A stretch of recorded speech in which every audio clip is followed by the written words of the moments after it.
The stars looked peaceful as the alien ship moved through space toward the small blue planet. Commander Zixthara stood on the bridge of the Serenity's dawn, watching the third world of this yellow star system grow larger on the main screen. Her purple skin glowed softly in the dim light of the ship's controls. Like all Velothians, she had never seen war or violence in her long life. "Commander, we are receiving more signals from the planet," said Dr. Kellanara from her workstation. The ship's lead scientist had been studying the strange radio waves coming from the world below for many days now. "The patterns are very unusual." Zixthara moved closer to look at the data. The signals showed that intelligent life lived on this planet. The beings there had developed technology and were sending messages into space. This was exciting news for the Galactic Confederation. Finding new intelligent species was always a happy event. "What makes the signals unusual?" asked the commander. Dr. Kellanara's four eyes blinked slowly. "The content is disturbing. Much of what they broadcast seems to involve conflict and violence. At first, I thought it was just stories for entertainment.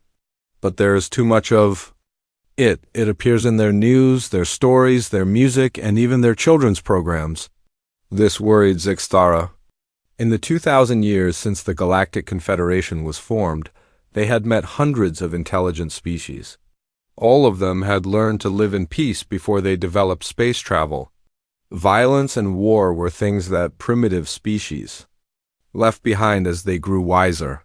"Maybe we are not understanding their signals correctly," suggested Zixthara. "When we make contact, we will learn the truth." 3 days later, the Serenity's dawn took position in orbit around the blue planet. The world was beautiful, with white clouds swirling over green and brown continents. It looked like a peaceful place. But the radio signals kept coming, filled with strange and troubling content.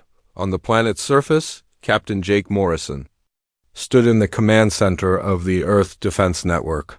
He was a tall man with gray hair and serious eyes. For 30 years, he had served in the military, preparing for this day.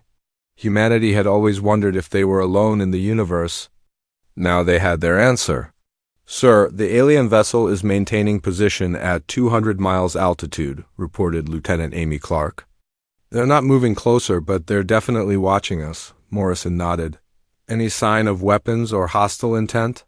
"No, sir. They seem to be waiting for something." Dr. Lisa Grant entered the command center carrying a tablet computer. She was the world's best expert in languages and communication. Her job was to try to talk to the aliens when contact was made. She looked excited but nervous. "Captain Morrison, I've been studying their transmission patterns," she said. "I think I can create a basic mathematical communication system. If they're intelligent enough for space travel, they should understand mathematics." "Good, Colonel. Parker, what's your assessment?" Colonel Ben Parker looked up from his tactical display. He was a big man with broad shoulders and a square jaw. His whole life had been spent studying military strategy and preparing for different kinds of threats. "So their ship is clearly more advanced than anything we have. But they're keeping their distance. Either they're being polite, or they're being careful. Or they're afraid," added Morrison. 20 minutes later, the first message came from the alien ship. It was a series of mathematical equations, starting with simple addition and moving to more complex problems. Dr. Grant smiled as she worked to decode the patterns. "They're trying to establish basic communication," she explained to the others. "This is exactly what I hoped would happen." Dr. Grant sent back her own mathematical sequences. For the next 6 hours, both sides worked to build a simple language system. The aliens were very smart and seemed to understand quickly. Soon, they were exchanging basic words and concepts. The first real message from the aliens was simple: "We come in peace. We wish to learn about your people." Morrison felt relief wash over him. "Send back, welcome to Earth, we are happy to meet you." As the days passed, the communication grew more complex. The aliens explained that they were part of something called the Galactic Confederation. This was a group of many different species that worked together and shared knowledge. They had been exploring space for thousands of years, always looking for new intelligent life to welcome into their community. Dr. Grant was fascinated by everything she learned. The aliens who called themselves Velothians seemed to be exactly what humans had always hoped to find. They were peaceful, wise, and willing to share their advanced technology. "Captain Morrison," she said one evening after a long day of communication, "they want to send a small group down to meet us in person. They're also inviting some of us to visit their ship." Morrison considered this carefully. "What do you think, Colonel Parker?" Parker studied the data on his screen. "Sir, they could have attacked us at any time. Their technology is clearly superior to ours. If they wanted to hurt us, they wouldn't need to trick us. I think we should accept their invitation." The meeting was arranged for the next day. A small alien shuttle would land at a secure military base in the Nevada desert. 3 aliens would meet with 3 humans in a neutral building. The whole world watched as humanity prepared for its first face-to-face meeting with beings from another world. Dr. Kalanara was nervous as she prepared to visit the human world. She had studied the radio signals for weeks now, and the content still troubled her. These humans seemed to be obsessed with conflict and competition. Their entertainment was filled with stories about war, fighting, and defeating enemies. Their sports were basically mock battles between opposing teams. "Are you sure it's safe?" asked her assistant, a young scientist named Peltana. "The Confederation Council believes they are peaceful," replied Dr. Kalanara. "Their messages have been friendly and welcoming. Perhaps their violent entertainment is just a way of dealing with old instincts that they no longer need." But as she prepared her equipment for studying human culture, Dr. Kalanara couldn't shake her worry. Every species in the galaxy had left warfare behind before reaching for the stars. It was considered a natural law of development. Intelligent beings learned to solve problems through cooperation and understanding, not through force and violence. The shuttle landed smoothly on the human military base. Dr. Kalanara and her 2 companions stepped out into the thin air of the desert. The first thing she noticed was how the humans had prepared for their arrival. Soldiers stood at attention in perfect rows. Military vehicles were positioned around the landing area. Everything was organized with precision and discipline. "Captain." Morrison walked forward to greet them. He moved with confidence and alertness, constantly aware of his surroundings. Dr. Grant was beside him, smiling and carrying translation equipment. Colonel Parker remained a few steps behind, his eyes scanning the area for any potential problems. "Welcome to Earth," said Morrison through Dr. Grant's translation device. "We are honored by your visit." Dr. Kalanara tried to smile, though her species didn't show emotions the same way humans did. "Thank you for receiving us. We are excited to learn about your people and your world." As they walked toward the meeting building, Dr. Grant began chattering excitedly about human culture and history. She talked about art, music, literature, and scientific achievements. But Dr. Kalanara noticed something troubling in every example. The art showed battles and struggles. The music had themes of conflict and overcoming enemies. The literature was filled with stories of heroes fighting against impossible odds. Even worse, Dr. Grant seemed proud of these things. She spoke with enthusiasm about human achievements that were clearly based on warfare and violence. When she mentioned something called the Olympic Games, she described them as competitions where humans from different nations tried to defeat each other in various contests. "These games bring people together from all over our world," explained Dr. Grant. "Athletes train for years to compete and prove who is the strongest and fastest." Dr. Kalanara felt a chill run through her body. Competition to prove superiority? This was exactly the kind of thinking that led to warfare and violence. How could an intelligent species still think this way after developing advanced technology? As they entered the meeting room, Dr. Kalanara began to wonder if the Galactic Confederation had made a terrible mistake in making contact with these humans. These beings might be far more dangerous than anyone had imagined. 2 weeks after first contact, the alien research team prepared to visit Earth's surface for a detailed study. Morandon, the Confederation's top expert in studying dead civilizations, checked his equipment one final time. His species, the Korthax, had excellent skills in understanding how cultures developed over time. He expected to find the usual pattern that all intelligent species followed as they grew from primitive beginnings to peaceful space travel. "The humans have been very helpful in arranging our visit," said his assistant, Yexlara. "They seem eager to show us their history and culture." Morandon nodded but felt uncertain. The radio signals they had been studying showed patterns that didn't match anything he had seen before. Usually, when a species developed advanced technology, their old violent ways disappeared. But humans seemed to celebrate their violent past, instead of being ashamed of it. "We will start with their most ancient sites and work forward through time," said Morandon. "This should show us how they moved from warfare to peace, just like every other species." On Earth, Dr. Susan Wright finished packing her research materials. She was the planet's leading expert on human history and felt thrilled to share her knowledge with beings from other worlds. She had spent 40 years digging up the remains of ancient civilizations and studying how humans had developed over thousands of years. "This is the most important moment in human history," she told her research team. "We have the chance to show aliens how amazing human civilization really is." Dr. Wright had planned the perfect tour. She would take the aliens to see the greatest achievements of human culture. The ancient pyramids, medieval castles, Ramong ruins, and modern cities would demonstrate humanity's incredible journey through time. The alien shuttle landed near the pyramids in Egypt. Morandon and his team stepped out into the hot desert air, their scientific instruments ready to scan and analyze everything they found. Dr. Wright waited for them with a big smile and several human assistants. "Welcome to one of humanity's greatest ancient wonders," she said through the translation device. "These pyramids are over 4,000 years old. They show how smart and organized our ancestors were." Morandon began scanning the massive stone structures. His instruments immediately detected something that made his blood run cold. The pyramids were not just monuments or religious buildings. They were also fortresses, designed to protect the rulers buried inside from enemies who might try to rob or destroy them. "Dr. Wright," he said carefully, "these buildings seem to have defensive features. Were your ancestors afraid of attack?" Dr. Wright laughed.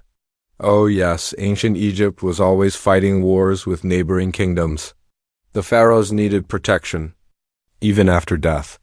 That's why the pyramids have so many traps and hidden passages to stop tomb robbers." Morandon's assistant began scanning the ground around the pyramids. Her instruments found layer after layer of ancient battlefields buried in the sand. Thousands of weapons, armor pieces, and the bones of warriors lay hidden beneath their feet. "Dr. Wright, how many battles were fought in this area?" asked Yexlara. Oh, countless numbers," replied the human scientist with enthusiasm. "This region saw warfare for thousands of years. Egyptians, Romans, Arabs, Crusaders, and many others fought here. Each group left behind fascinating artifacts that tell us about their military tactics and weapons." The aliens exchanged worried looks. Dr. Wright spoke about warfare and violence as if they were interesting subjects to study and admire. She showed no shame or regret about humanity's violent past. Their next stop was ancient Rome. Dr. Wright led them through the ruins of the Colosseum, explaining with obvious pride how 50,000 people would gather to watch gladiators fight to the death for entertainment. "The Romans were master engineers," she said, pointing to the complex underground chambers beneath the arena floor. "They could flood the entire space for naval battles or fill it with wild animals for hunting. Gains." The crowd loved watching brave fighters face impossible odds. Morandon felt sick as he scanned the ancient stone seats. His instruments detected the remains of countless creatures that had died violently in this place. Humans had built this massive structure specifically to watch other beings kill each other for fun. "Did the Romans eventually stop these violent games?" asked Yexlara hopefully. "Well, they evolved over time," said Dr. Wright. "But Romans always respected military strength and courage in battle. Their whole civilization was built on conquest and expanding their empire through warfare. The alien team spent the next day exploring Roman ruins throughout Italy. Everywhere they looked, they found evidence of a society completely focused on military power. Roads were built to move armies. Quickly, cities were designed as fortresses. Art and literature celebrated great generals and their victories in battle. Every human advancement seems connected to warfare, Morandon whispered to his assistant. Their engineering, mathematics, medicine, and organization skills all developed to support military campaigns. Dr. Wright overheard him and nodded enthusiastically. That's very observant. War has always been a great driver of human innovation. When people are fighting for survival, they find ways to solve problems quickly and efficiently. The next stop was medieval Europe. Dr. Wright showed them castle after castle, each one a masterpiece of defensive engineering, she explained with obvious admiration how clever human engineers had designed these fortresses to withstand long sieges and protect the people inside from attacking armies. Look at these walls, she said, running her hand along the massive stone blocks. They're 20 feet thick and 50 feet high. The entrance has multiple gates, murder holes, and trapdoors. Anyone trying to attack would face archers, boiling oil, and falling rocks. Morandon's instruments detected weapon storage rooms, training grounds for warriors, and sophisticated systems for surviving months-long battles. Every single castle was essentially a military base, designed for killing enemies as efficiently as possible, but what truly horrified the aliens was discovering that humans had never stopped building these defensive structures. Even modern human cities were designed with military considerations in mind. Streets could be blocked quickly in emergencies. Important buildings had reinforced walls and security systems. Even civilian structures showed clear evidence of defensive planning. Dr. Wright, said Morandon carefully, when did humans stop building fortifications and preparing for warfare? The human scientist looked confused by the question. We never stopped. Modern military still study castle design and siege warfare. The principles are the same whether you're defending a medieval fortress or a modern city. That evening, the aliens reviewed their findings in their temporary research station. The data was unlike anything they had ever discovered. Most species went through a brief violent period early in their development, then quickly learned that cooperation was more effective than conflict. But humans seem to have perfected warfare as an art form and continued developing it for thousands of years. Look at these numbers, said Yexlara, studying her scans of ancient battlefields. I've found evidence of major warfare in every location we visited. There's never been a period longer than 20 years without some kind of organized military conflict. Morandon checked his data on human technological development. Every major advancement they've made has military applications. Agriculture developed to feed armies. Metallurgy advanced to make better weapons and armor. Mathematics progressed through calculating siege angles and projectile paths. Even more disturbing was what they learned about human culture, Dr. Wright had proudly explained that humans told stories about great warriors and battles to their children. Young humans played games that involved mock combat and strategic thinking about defeating enemies. Adults competed in sports that were clearly based on battlefield skills like archery, wrestling, and racing.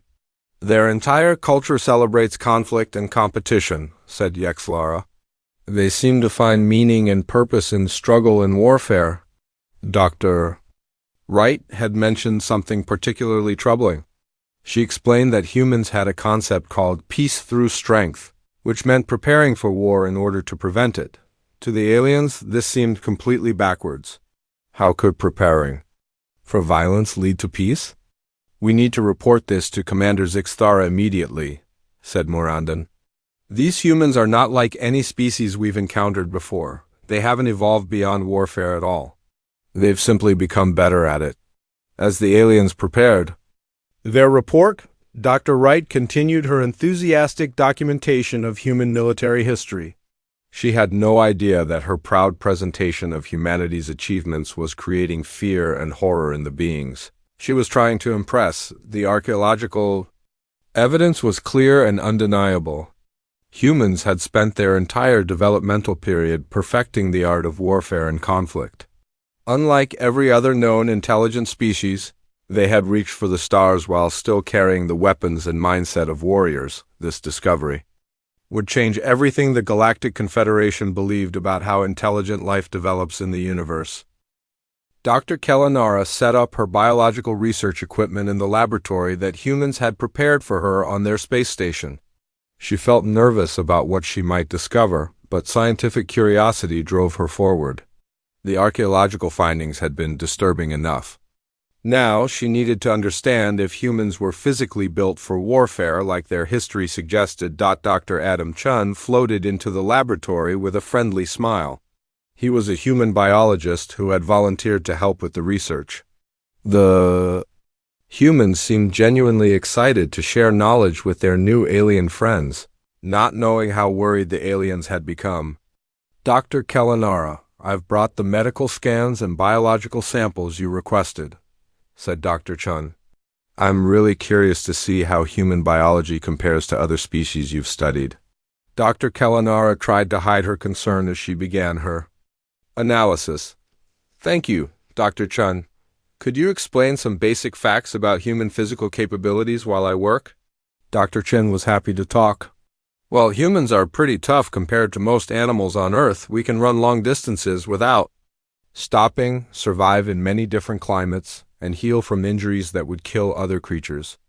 We're also good at working together in groups to solve problems. As Dr. Chun spoke, Dr. Kellanara's instruments revealed shocking information about human biology. Their bone density was much higher than any peaceful species she had studied. Their muscle structure was designed for both endurance and explosive power. Most disturbing of all, their entire nervous system seemed built to function under extreme stress. Dr. Chun, these scans show that humans can continue fighting even when badly injured. How is this possible? Dr. Chun looked proud. Humans have great pain tolerance and something called adrenaline. When we're in danger, our bodies produce chemicals that make us stronger, faster, and more focused. We can ignore pain and keep going, even when we should probably stop and rest.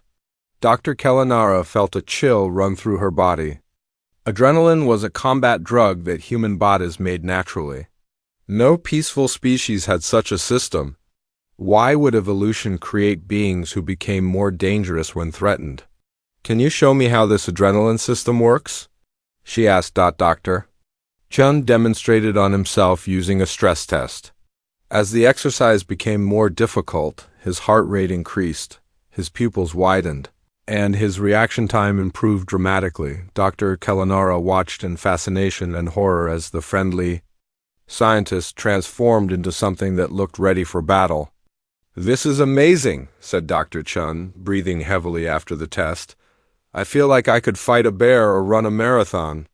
The human body is incredible when it needs to perform under pressure. Dr. Kellanara studied the biological changes she had recorded. During stress, humans became stronger, more alert, and less sensitive to pain. Their blood carried more oxygen, their muscles worked more efficiently, and their brains focused completely on immediate threats. It was like watching a peaceful creature transform into a perfect fighting machine. Dr. Chun, do all humans have these capabilities? Every single one, he replied. Even our children have basic combat reflexes. Watch this.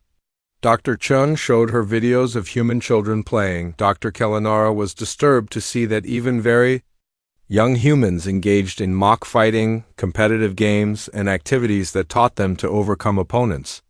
The children seemed to enjoy these combat simulations. Human children learn through play fighting, explained Dr. Chun. It teaches them coordination, strategy, and how to work with teammates against opponents. By the time they're adults, they understand group tactics and individual combat skills. This was completely different from any species Dr. Kellanara had studied. Peaceful species taught their young to avoid conflict and find cooperative solutions. But humans actively trained their children for warfare from birth. What about human emotional responses to conflict? She asked. Do humans feel bad about fighting? Dr. Chun considered the question carefully. Well, we don't like unnecessary violence. But humans do feel satisfaction when we overcome challenges. or defeat opponents in fair competition. Winning feels good, especially when we've worked hard for it. Dr. Kalanara's instruments detected the chemical changes in Dr. Chun's brain as he talked about winning in competition. His body was producing pleasure chemicals just from thinking about defeating opponents. This was the most disturbing discovery. Yet, Dr. Chun, could you explain human military training methods? Sure, said Dr. Chun enthusiastically. Military training pushes humans to their physical and mental limits. Soldiers learn to function without sleep, carry heavy equipment for long distances, and make quick decisions under extreme pressure. The training is hard, but it creates incredibly capable fighters. Dr. Chung showed her videos of human military exercises. Dr. Kalanara watched in amazement as humans voluntarily subjected themselves to conditions that would break most species. They ran until exhausted, then kept running. They practiced fighting techniques until their bodies were covered in bruises. They learned to work as teams even when tired, hungry, and afraid. Why do humans volunteer for such difficult training? Asked Dr. Kalanara. Because it makes us better, replied Dr. Chun simply. Humans believe that struggle and hardship make us stronger. We have sayings like, "What doesn't kill you makes you stronger," and "No pain, no gain. Difficulty is how." We improve ourselves. This philosophy was completely alien to Dr. Kalanara's understanding. Peaceful species avoided hardship and sought comfort and safety. But humans seem to actively seek out challenges and difficulties as a way to become more capable. Dr. Chung continued explaining human culture. We also have something called martial arts. These are fighting systems that humans practice for physical fitness, mental discipline, and self-defense. Many humans spend years learning how to fight, even if they never plan to hurt anyone. You mean humans learn combat skills for fun? Asked Dr. Kalanara.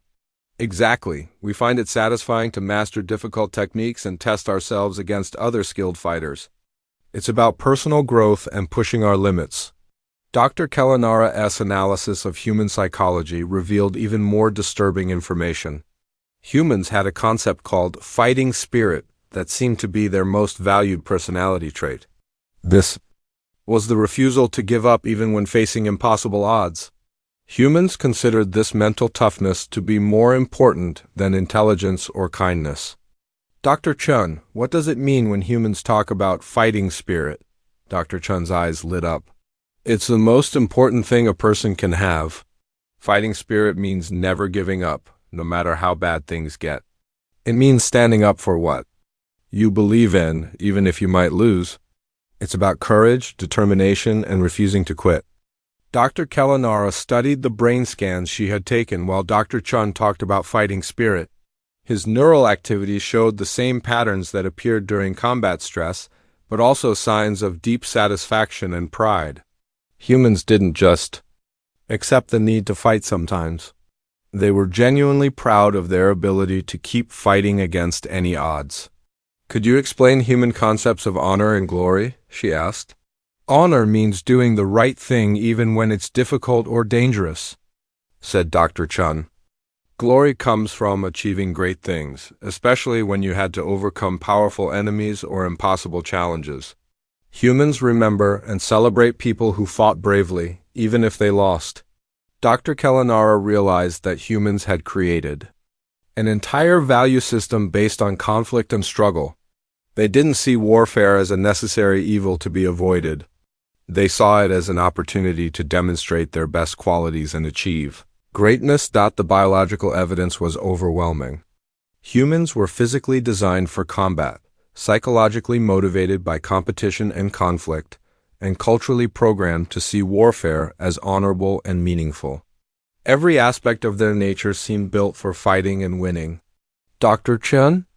One final question. Do humans believe they could defeat more advanced species in combat? Dr. Chun thought for a moment, then smiled. Humans have a saying, it's not the size of the dog in the fight, it's the size of the fight in the dog. We believe that courage, determination, and smart tactics can overcome almost any advantage an enemy might have.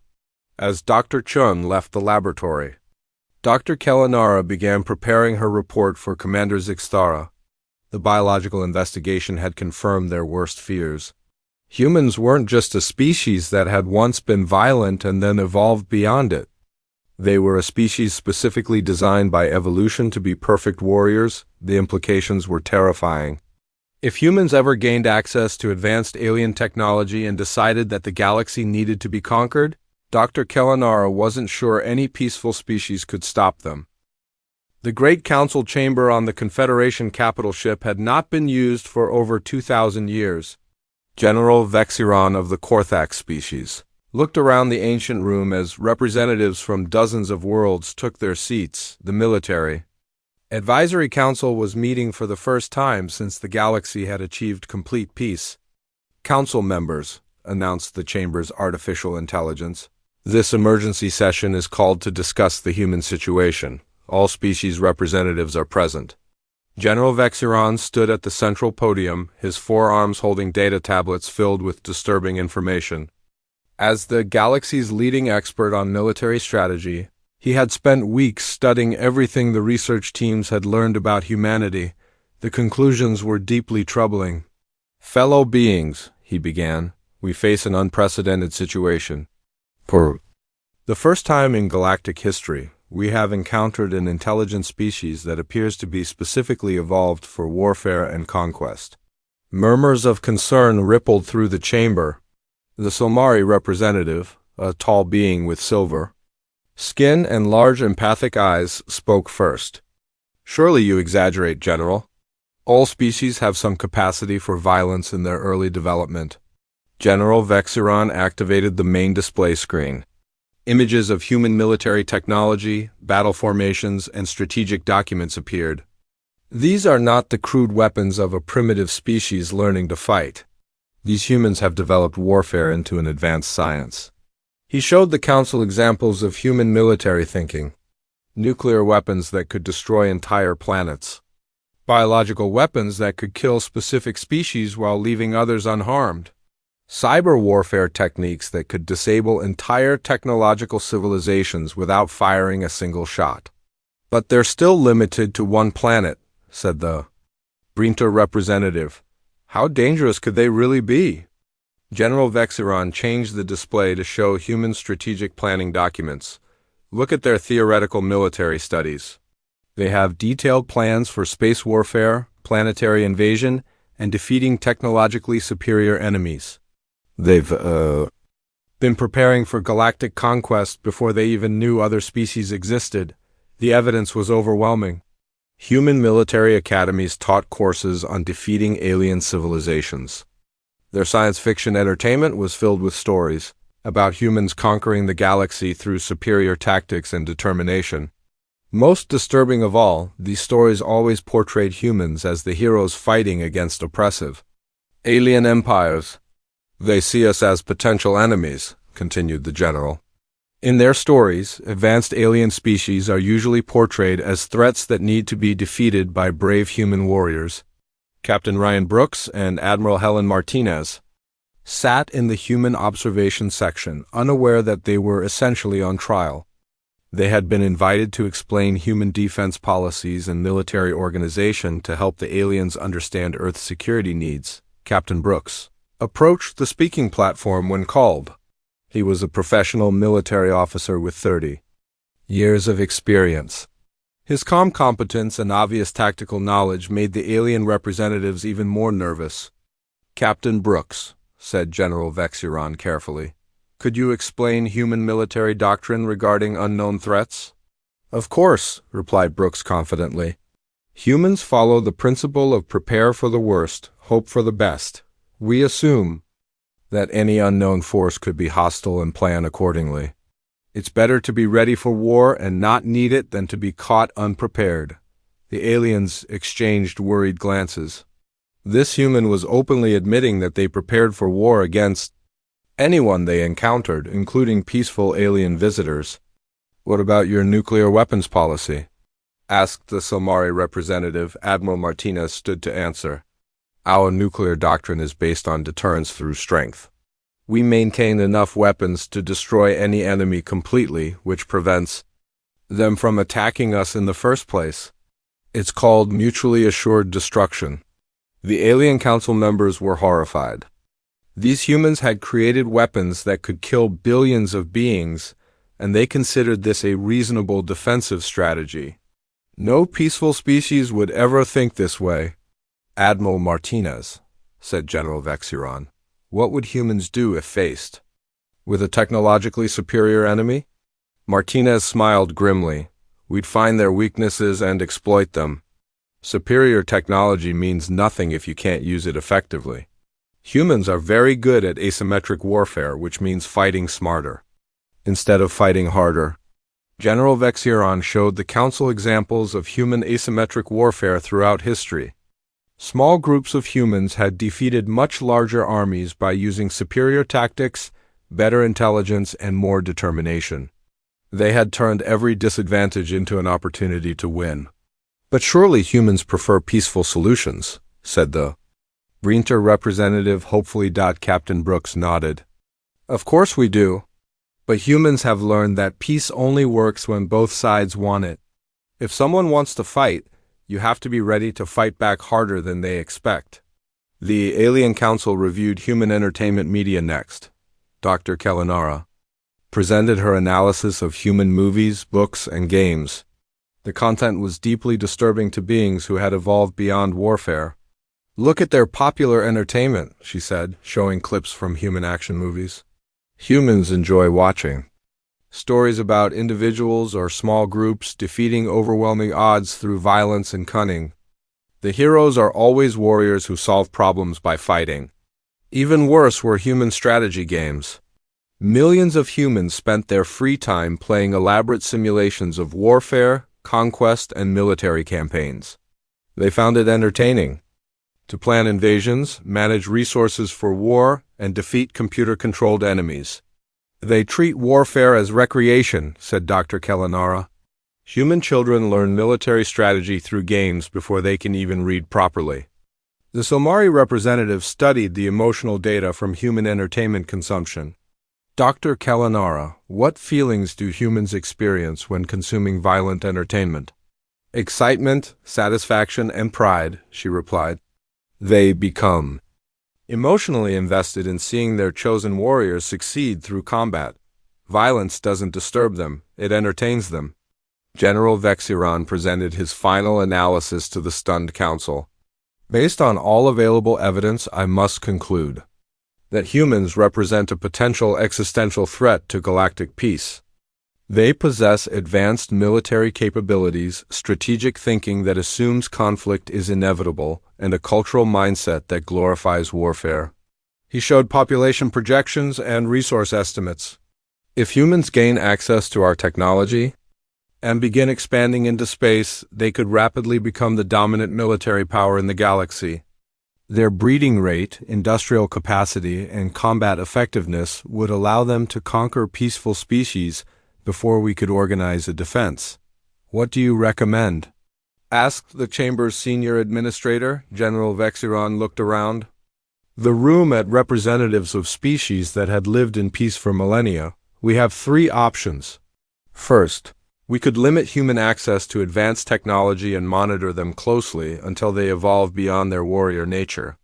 Second, we could attempt to change their culture through education and influence.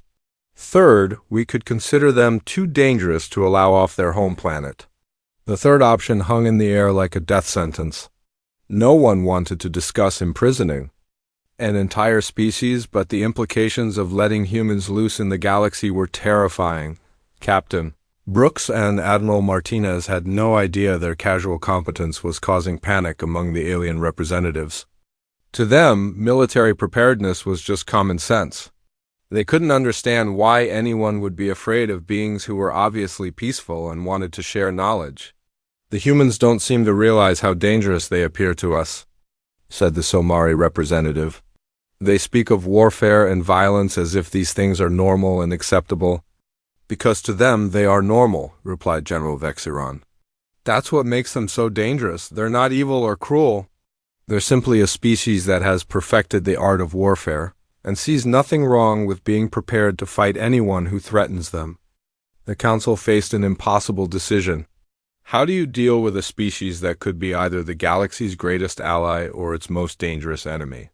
The humans seemed friendly and eager to cooperate, but their entire nature was built around the assumption that conflict was inevitable. As the session ended, representatives from dozens of worlds prepared to vote on humanity's future.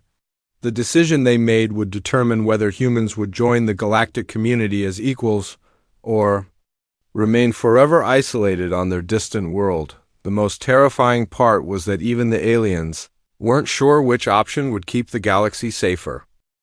Commander Zixthara stood in her private quarters aboard the Serenity's Dawn, staring out at the blue planet below. 3 weeks had passed since first contact, and everything had changed. What began as a routine first contact mission had become the most important decision in galactic history. She had requested this private meeting with the human leaders because she needed to understand one final thing. Were humans truly as dangerous as all the evidence suggested, or was there something the Confederation had missed? The door chimed, and Captain Morrison entered with Dr. Grant. "Commander," said Captain Morrison with a friendly smile, "thank you for arranging this meeting. We've been hoping to discuss humanity's future in the galactic community." Zixthara gestured for them to sit. Her purple skin had lost some of its usual glow, showing the stress she had been under. "Captain Morrison, Dr. Grant, I need to ask you some difficult questions. Your answers will help determine how the Confederation proceeds with our relationship." Dr. Grant looked excited. "Of course, Commander. We're happy to help in any way we can." "Tell me about your species' relationship with conflict and warfare," said Zixthara carefully. "The other species in the Confederation evolved beyond military conflict before achieving space travel.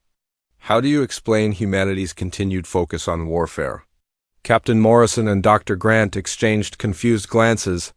They had not expected this question, and they weren't sure why it mattered. "Well," said Morrison slowly, "humans have always faced challenges that required strength and determination to overcome. We believe that being prepared for conflict helps prevent it from happening." "But your entire culture seems built around competition and struggle," said Zixthara. "Your entertainment, your sports, your education, and even your children's games all involve defeating opponents. Why is this?" Dr. Grant tried to explain. "Commander, competition makes humans better. When we compete against each other, we push ourselves to achieve more than we thought possible. It drives innovation, builds character, and teaches us how to work together as teams." Zixthara felt a chill as she realized that Dr. Grant was completely sincere. Humans genuinely believed that conflict and competition were positive forces that improved their species. They had no understanding of how terrifying this appeared to peaceful beings. "Dr. Grant, do you think humans could live in a galaxy where all conflict had been eliminated?" "That sounds wonderful," replied Dr. Grant, "but it also sounds impossible. There will always be disagreements, competition for resources, and groups with different goals. The best we can do is manage conflict fairly and be strong enough to protect ourselves and our friends." Captain Morrison nodded in agreement. "Humans have a saying, 'If you want peace, prepare for war.' We've learned that strength prevents conflict better than weakness invites it." Zixthara realized that she was looking at the fundamental difference between humans and every other species in the galaxy. All other intelligent life had learned to avoid conflict through cooperation and compromise. But humans had learned to manage conflict through strength and preparation. "Captain Morrison, what would humans do if they encountered a species that was technologically superior but had peaceful intentions?" Morrison considered the question carefully. "We would try to learn from them and build a friendship based on mutual respect. But we would also study their technology and capabilities too. Understand how they achieve their advantages. Knowledge is the best defense against any potential threat. Even if they were clearly peaceful and meant no harm?" "Especially then," said Morrison. "Humans have learned not to trust completely in anyone's good intentions. People can change. Situations can change, and it's better to be prepared for problems that never happen than to be caught off guard by problems that do." Zixthara felt her worst fears confirmed. Humans would never stop preparing for warfare, even against species that had proven themselves peaceful for thousands of years. Their nature made them incapable of true trust or lasting peace. "Commander," said Dr. Grant, "may I ask why these questions are important? Has the Confederation had problems with violent species before?" Zixthara hesitated before answering. "Dr. Grant, you are the first species we have encountered that has maintained military capabilities and warrior culture after achieving advanced technology. All other species moved beyond warfare before reaching for the stars." Captain Morrison and Dr. Grant stared at her in surprise. This was the first time they had heard that humans were different from other galactic species. "You mean," said Morrison slowly, "that every other species in the galaxy has no military forces or weapons?" "None," replied Zixthara. "We have no armies, no weapons designed to kill intelligent beings, and no strategies for warfare. These concepts were abandoned thousands of years ago as primitive and unnecessary." The two humans sat in stunned silence as the implications sank in. They were looking at a galactic civilization that had no defenses against any species that chose to use violence. "Commander," said Dr. Grant quietly, "what happens if you encounter a species that doesn't share your peaceful values?" "That has never happened before," said Zixthara. "Until now." Captain Morrison felt a cold realization wash over him. "Commander, are you saying that the Confederation considers humans to be a threat?" Zixthara nodded slowly. "Your species terrifies us." Captain Morrison: "Your technology is primitive, but your strategic thinking and military capabilities are more advanced than anything we have seen. If humans gained access to our technology, you could conquer the entire galaxy before we could organize any resistance." "Doctor." Grant looked hurt and confused. "But we don't want to conquer anyone. We just want to learn and explore and make friends with other species." "I believe you," said Zixthara. "But humans also believe in being prepared for war. Your friendship comes with the implicit threat that you could become enemies if circumstances changed." Captain Morrison began to understand the situation. "Commander, what is the Confederation planning to do about this?" "The Council is debating 3 options," said Zixthara. "We could offer you limited membership with restricted access to our technology. We could attempt to help you evolve beyond your warrior nature through education and cultural exchange. Or we could decide that you are too dangerous to be allowed to leave your home system."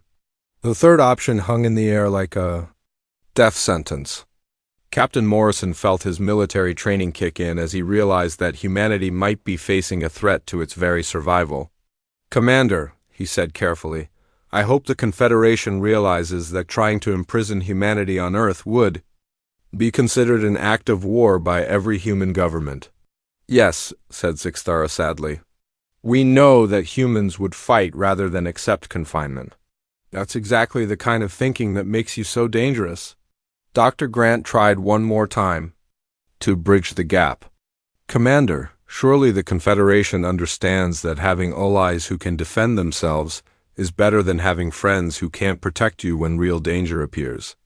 "Dr. Grant," replied Zixthara, "in our experience, the species that can protect you from danger are usually the ones that become the danger." The meeting ended with no resolution. Captain Morrison and Dr. Grant returned to Earth to report to their governments, while Zixthara prepared for the final council vote that would determine humanity's future. Captain Morrison sat in his office that night, staring at star charts and thinking about the conversation. He began drafting contingency plans for the possibility that Earth's new alien friends might decide to become enemies. Colonel Parker joined him, bringing tactical assessments and defensive strategies. "Sir," said Colonel Parker, "if they have superior technology but no military experience, humans might actually have advantages in any conflict." "I hope it doesn't come to that," replied Morrison, "but you're right to think about it. Humans have never relied on anyone else for our survival, and we won't start now." On the Confederation ship, Zixthara submitted her final report to the Council. Her recommendation was for limited contact with careful monitoring. Humans were dangerous, but they were also potentially valuable allies if they could be trusted. The Council voted to offer humanity restricted membership in the Confederation. Humans would be allowed to join galactic society but would be prohibited from accessing certain technologies and would be closely watched for signs of aggressive expansion. As both species prepared for this new relationship, each side wondered if they were making friends with future allies or future enemies. The humans saw opportunity and challenge ahead. The aliens saw hope mixed with fear. Neither side was entirely wrong. Humanity had entered the galactic stage and nothing would ever be the same again.